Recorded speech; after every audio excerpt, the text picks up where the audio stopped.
Fieldtester, our all-new hunting gear show, where we test outdoor kit so you can make better buying decisions. In this episode, copper bullet myth busting.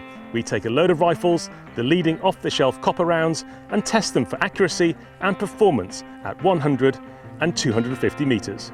Dr. Doyle is in his lab, showing you step by step how he makes sure boots fit before you commit.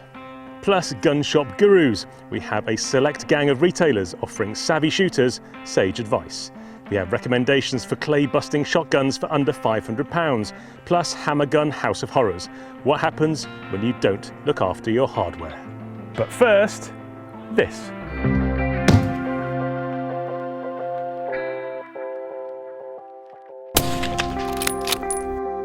The kit, a dozen hunting rifles in different calibers and hundreds of off-the-shelf lead alternative rounds. The test, are commercially available lead-free rounds accurate, and do they expand and do the job at 100 metres and 250 metres? Why do it? Demand for lead-free meat is on the increase. There's possible changes to legislation in the wings, and some say it's the responsible thing to do. The last film, we were emphasising the fast and light theme. Since then, we've had a lot of different questions presented. People want to know, well, do they ricochet more? Well, do they still expand at long range? Which bullets do what? With lead cord ammunition, there are horses for courses. And it's exactly the same with all of this copper and non-lead bullets which are becoming available. There are horses for courses. If the Europeans in Germany have focused on the bullets that are working best on great big European red stags and wild boar on driven hunts, and we use those bullets and we start shooting muntjac and roe deer with them, you're going to get a lot of energy coming out the other side of the animal. You're going to get very limited expansion. You're going to think the deer aren't dying as quickly. It isn't because it's a copper bullet, folks. It's because it was the wrong bullet for the job. All right? And we're here now just trying to find out the best bullets for the job, because we in the UK have a unique situation to any other country. We've got more species of deer, we've got more small deer. So the German solution won't necessarily be the British solution. So let's work all together. We want to work with you and find out what works best. If we don't have to change, great, you just got more choice. If we do have to change, we have made field sports robust and resilient, and we can carry on forwards through a change without a problem. Thank you very much to the manufacturers who have sent us some samples to use. We've got rifles from Remington, Blaser, Mauser, Hauer, Weatherby, Browning. Basically, these are like your rifles. They're not all expensive, they're not all cheap, it's a real good selection, because we're trying to do a community assessment of the whole thing. This isn't about one make of bullet or one make of rifle. It is actually about the principle of how to get the best out of the lead-free bullets which are becoming available. Right. 3006 Vortex, 90 grain Naturalis. Clear. Plate A, what do we shoot with that, Tim? So it's a Lapua Naturalis, 90 grain. 243. 243. This was shot out of the little Browning A-bolt rifle, and that's a 1-inch tape, and it's a pretty solid, slightly less than 1-inch group. Now, that's the sort of group everybody's dreaming of looking for. Maybe you want it even tighter. That's the sort of group people tear their artistic souls out reloading to chase. And we just shot it right out the box with a random rifle and a random box of bullets. On to the next one, B. 300 Win Mag, RWS 165 grain HIT. Okay. Now with the Magnums, we've limited it to 3 because it's a hotter thing to fire, and also we're short of some of the brands in terms of the amount of ammunition we've got, and we have to do the expansion test. So the Magnum ones, 3 shots, and again, is it 2 shots? Could it have been a cloverleaf? Was that me? We'll never know. But once again, tidy enough. On to the next one. 300 Win Mag Evo Green RWS ammunition. Okay. And that's 96 grain. And if you bear in mind, these are 2-inch yellow yellow circles. These are all straight out the box MOA type groups. Yeah. All right. On to the next one. D. That is the Evo Green 270 Winchester Short Magnum. Okay. And isn't it? No problem with that. There's one there that's me. E was one of my hand loads. So okay. Which one was it? That's your hand load. I've got no idea actually, because I've got confused now. That's all right. That one is yours, the. because I haven't got any. That's all right. You're trying to It's the 150 grain TTSX coming out at some velocity, and I have to actually claim I suspect that one up there was me, because the rifle was shooting a little bit low here, and I remembered to aim high. But there we go. You know, they're all in the spot. Now here's an interesting one. And this is why you shouldn't blame ammunition. You should just look at the consequences of mixing different ammunition and different rifles. This is the Hornady 80 grain 243, and it's fired through the Browning A-bolt rifle, which shot this group, okay? And it just doesn't like it. Maybe I had a really bad day. On average, we were shooting okay today, but it's just an example of the occasions. But bear in mind, we've got 1, 2, 3, 4, 5. Okay, it's taken us 5 plates to get one, which is less than ideal. Hands up, it's less than ideal. Could have been a bit of me, could have been a bit of the rifle, could have been a bit of the ammo, who knows. But this is why you need to check things. So that's the 80 grain GMX.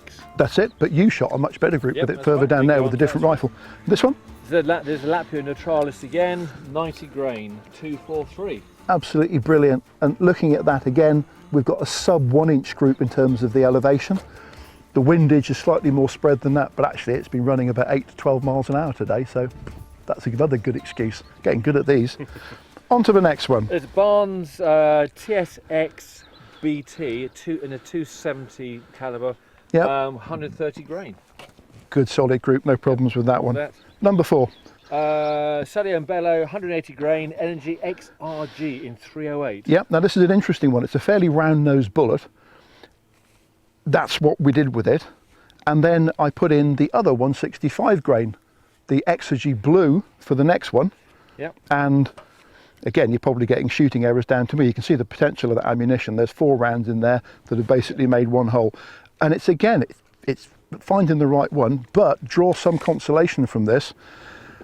All up and down this row, there's only actually 2 of these plates that we don't rate reasonably well in terms of straight into hunting accuracy of ammunition. So let's carry on down. So number 6 is the Lapua in 308 170 grain Naturalis. And again, look at that. There's actually 1, 2, 3, 4, 5. Again, the potential of that ammunition is getting onto thumbnail. Yep. On to 7. Hornady 165 grain 308 GMX. Okay, perfectly normal, sort of what I call a hunting group. No problem with that at all. On to 8. This is 6.5 55 Hornady 120 grain Superformance. Yep, and that's one that I've used actually. There's a batch of ammunition I've had for a couple of years, and the rifle, the potential of the rifle is the clover leaf, and those 2 that are slightly outside of it show you that I'm not perfect. And this one shows you that I should check the elevation before I start shooting, because it was left on 250 metres, because that's where the crow was. Right, carry on down. We got Barnes in 3006 150 grain TTSX BT. Good solid performance, no complaints on that. Then we got the Barnes once again 3006 175 grain GRLX. That's the long range one, isn't it? Long range bullet. Okay, well that's obviously got serious potential. That's right. Number 11. This is a Lapua 3006 170 grain Naturalis. Interesting. Yeah, and again, a bigger group with that. Compared to the others perhaps, but you know, it could be the rifle. So with it, in a perfect world, you'd be taking 6 different groups to choose the best one, but that's kind of cheating. We just went bang like you would on a range. Yeah. I spend a lot of my life on a shooting range watching groups of people turn up, and we always have a 0 session to start with.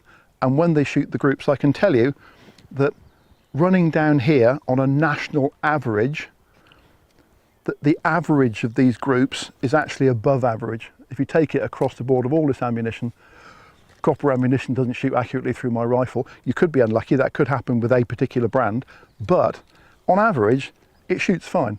If we did this all with lead and copper bullets in a normal shooting situation, this would actually be a good result, to be honest. And on to the last one. And the last one, this is the Hornady 80 grain GMX. Now this, yeah, well, that's way better than the one I shot. 4 inch group over there. Yeah. I mean, down to 1.5 inch probably group there. And that was through the RPA, is that right? Yeah, that's through the RPA. And mine was through, it could be the twist rate, it could be the length about, who knows, it could just be that I'm rubbish sometimes. Last but not least, we got the RWS hit ammunition in a 270 WSM, 130 grain. So that is pretty respectable, isn't it? I'm enormously relieved because what we're moving on to next is shooting at a great big butt full of water. Yeah. And from the look of this, we should be able to half a chance, haven't we? We've got half a chance, mate. Well done. So far so good, and we'll be back at the range in a bit to see how those rounds cope at 100 metres with the water butts. Next up, it's gun shop gurus. Now, with the help of the retailers, we've been researching the questions asked online and in store by shooters to see if we can present you with some of those answers. So we asked Paul Hodgson, manager at Shooting Sports UK in Staffordshire, what would he recommend as the best clay busting shotgun for under £500? Paul, I've got 500 quid burning a hole in my pocket, old or new? It depends on you. We can sell you a multi-choke shotgun for less than 500 quid. You can go out, you can bust clays all day long with it, job done. What you get for your money these days is phenomenal. Really good value for money. Or the alternative is second hand. Now the second hand market for under £500 is quite vast. You can get something that's going to really last you a lifetime, or you can get something that's not very good at all. We've got here a perfect example of an old Lambert, which is a sporter shotgun. Again, perfect for shooting clays. Now that gun will give you a lifetime of service. It's multi-choked again, and it comes in at £275. £275. It's the cheap end of the market, yes, but it's a gun that will last you. The majority of the products are reliable, but as I've said, the cheaper end of the market, the imports that are coming in from different places, the quality is not quite so good. We found one there, it's as reliable as anything, and I'll be quite happy to take that out clay shooting. Thank you to Paul and to Dan for all their help, and there'll be more from them and others in the coming months. Now, if you subscribe to this YouTube channel, Fieldtester, you can keep up to date with all things outdoor gear and tech related in the hunting and shooting world, or just give us a thumbs up to let us know you like this sort of thing. If you have any suggestions, then feel free to leave a comment. Anyway, enough of that. You know how YouTube works. Back to the range and the 100-metre water bath.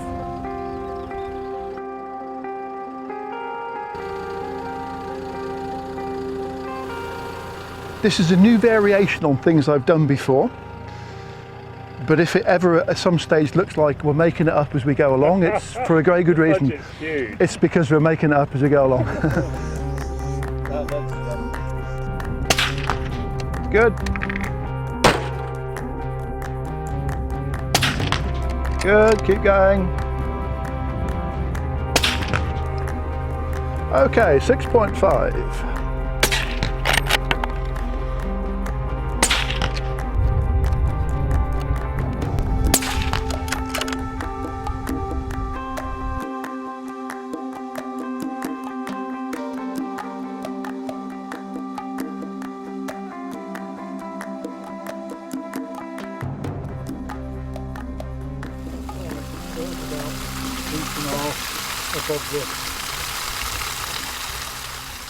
All of the bullets in there look absolutely fine. I'm not quite so sure about the GoPro.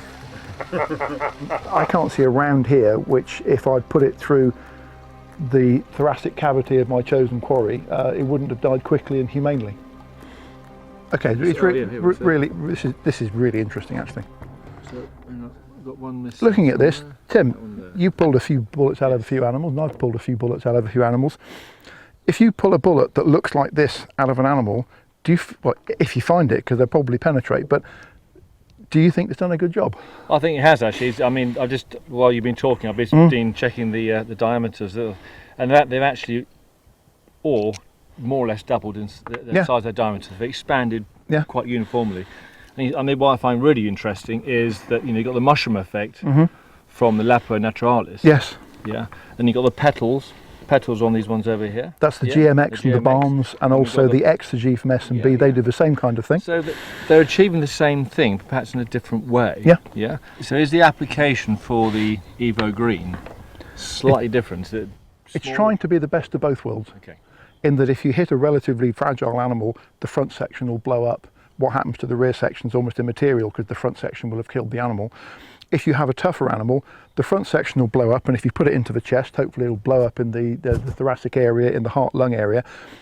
But this piece will penetrate further and more deeply. The rear's still there to keep going with about 60% of its original weight. There is no perfect bullet to shoot a small animal at close range in woods, to shoot a small animal at long range across the valley, to shoot a big animal at close range, or a big animal. There's no single bullet that'll do it.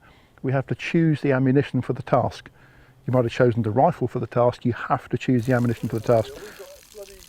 Would you have any problem shooting any of those rounds at a deer at 100 metres? Absolutely none whatsoever. I'd stretch it out to 150, no problem at all. Probably go out to 200, no problem at all.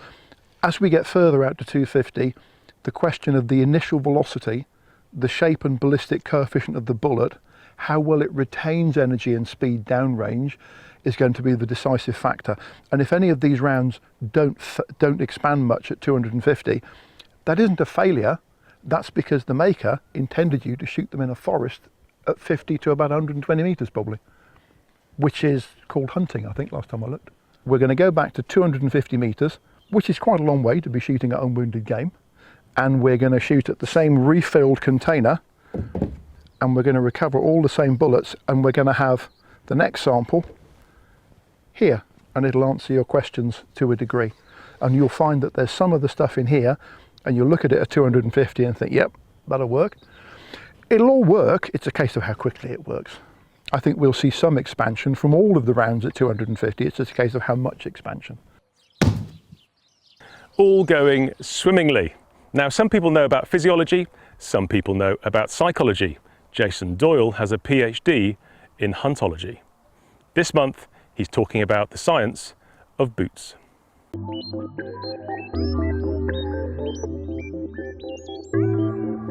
Now, if like me, you've ever bought boots either online or in a shop and you felt that they fit all right, you go out hunting in them for the first time, you're halfway around the first field or up the first hill and you realize these boots don't fit right.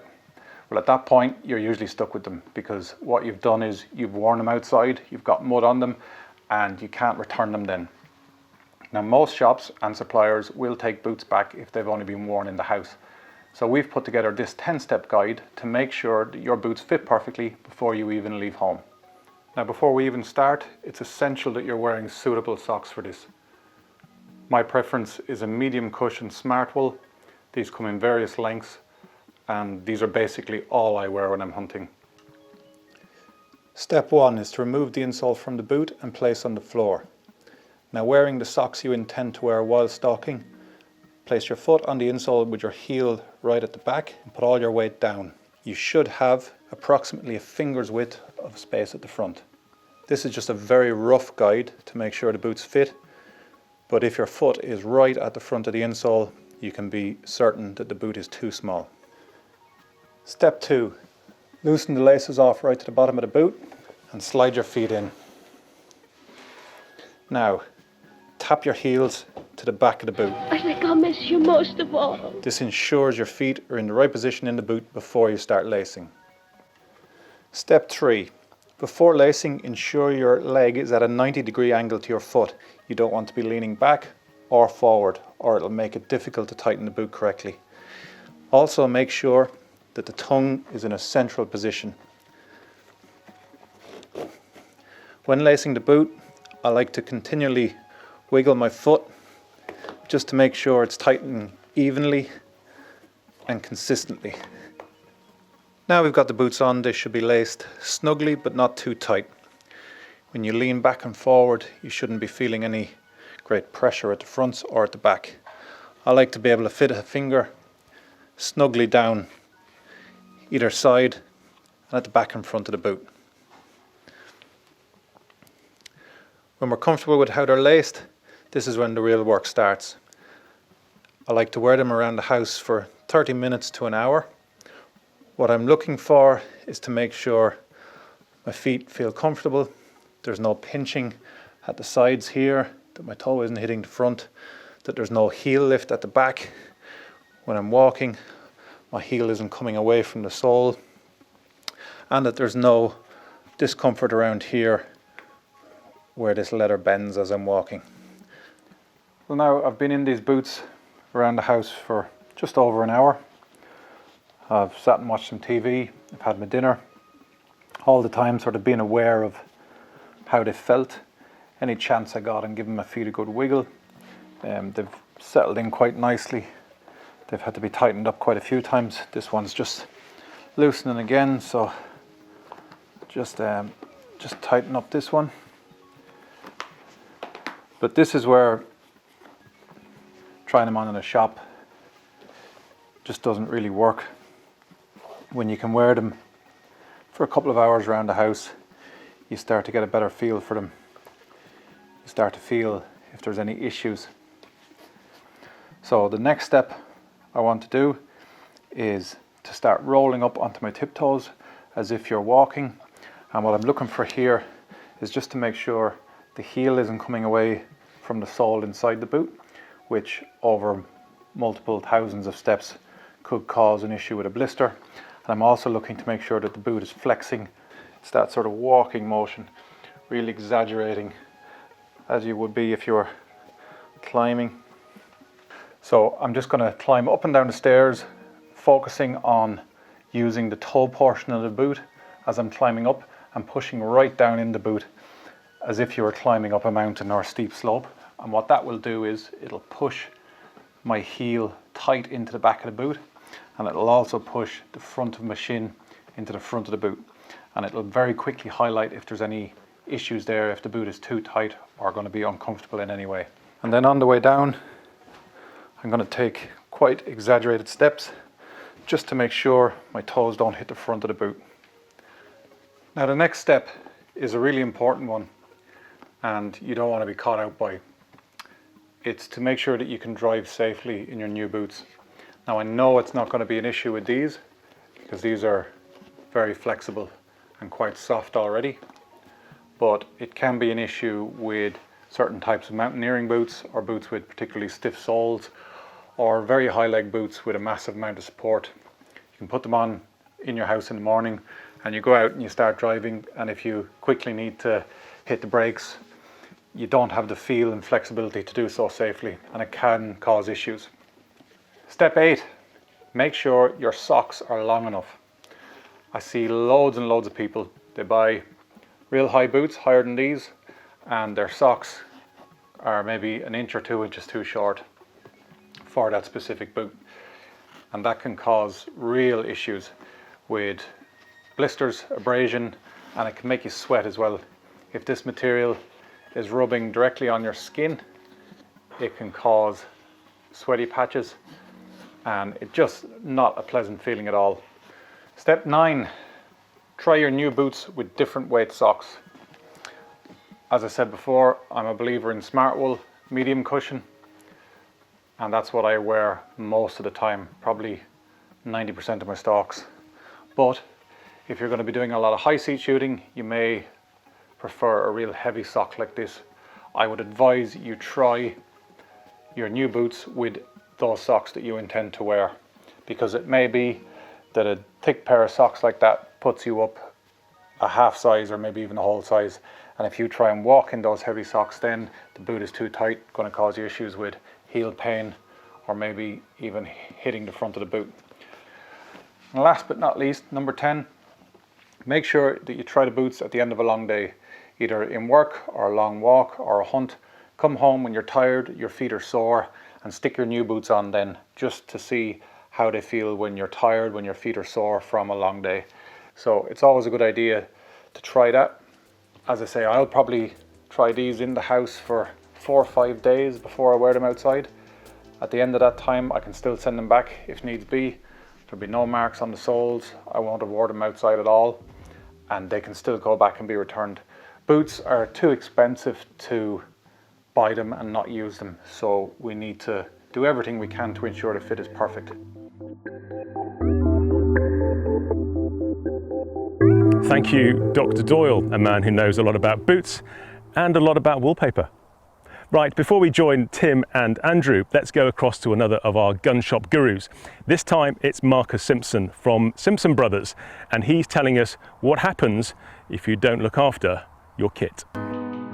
So Marcus, what on earth happened to all these then? Let's start with this one. So, browning that came in, simple as mud in the end of the barrel. That's all it took. That's all that took. Set of ruined barrels. Job done. This one, home loader. Simple overcharge or obstruction or bulge that was there, and very lucky that there was nothing on the outside when that came out of it. This next one, a choke. Customer comes in and says, I can't remove my choke from a shotgun. And that's what we removed. How long had that been like that, or how it didn't blow the barrels, who knows. And then we move on to here. We have a Purdy, black powder proof Purdy. Went through proof charge in it, blown the chambers. But the very finest thing, which we used to call as our scope mounting demonstration, we sent the customer away so we couldn't fit a scope to it, and he proved us wrong by bringing a piece of plywood back. But give him his due, it does work. Really? Yeah, it really works. But yeah, who knows what's going to come in the shop next. Well, what should people take away from this? Don't be complacent with them. They are firearms, they are dangerous. Look after them. Thank you to Marcus and to his brother Matt, who will also be appearing in Fieldtester in the upcoming months. Now let's rejoin Andrew and Tim for the last time at 250 metres.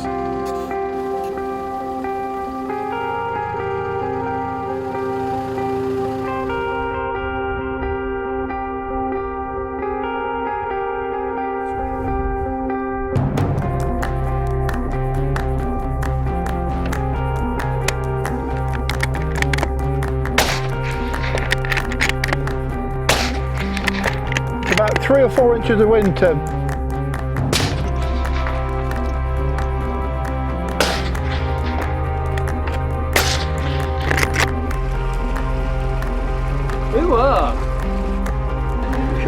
You wouldn't want that rotating through your thoracic cavity.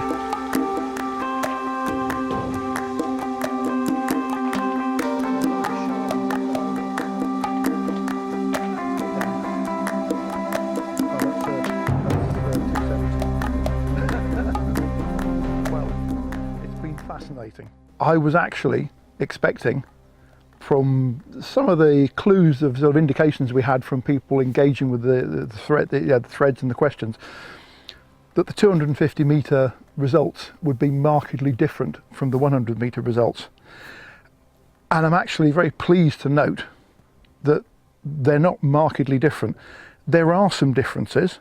The general run of ballistic tip with a reasonably high coefficient have performed extremely well at 100, and here's an example, the Cellier and Bellot Exergy round. You can see that they've both expanded, but you can see that the 100 expansion was ahead of the 250 metres. Now there's some really heavy, fairly heavy bullets involved here. There's actually a 180 grain, almost a round nose bullet, but it has expanded at both, and I would have said at 250 metres, if you asked the designers of a round nose 308 bullet, are you meant to shoot game at 250 metres with it? They'd probably say no, you're supposed to shoot it in the forest basically. So there's some indications of what's been happening. I talk about velocity and the bullet having a reasonable shape to fly through the air. These rounds were fired from my 300 Winchester Magnum at 250 metres. And you can see it's extreme. It's heading for 3 times the diameter. This is a 150 grain Barnes TTSX bullet.